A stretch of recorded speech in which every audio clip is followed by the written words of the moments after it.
તારી હાટું કહું, તારે તારા ભાઈબંધ હારે રહેવાય ને. તો યો ને એક ઘર બનાવી નાખું, મને તો મારા ભાઈબંધ હારે રહેવાની મજા આવે. તો વાડીનું કામ કોણ કરશે?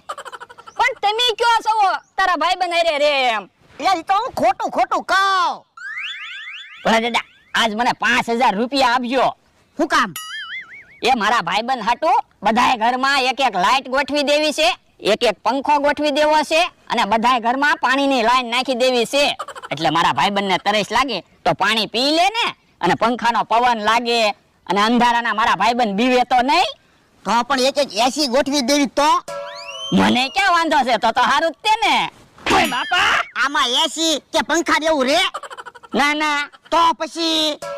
અને ધીમે ધીમે બોલજો, નકર મારા ભાઈબંધ બી જાય છે ને તો ખાશે નહીં. પણ ખાય તો છે. એટલે તો કહું છું ધીમે ધીમે બોલો, નકર એને એમ લાગશે કે કયું જનાવર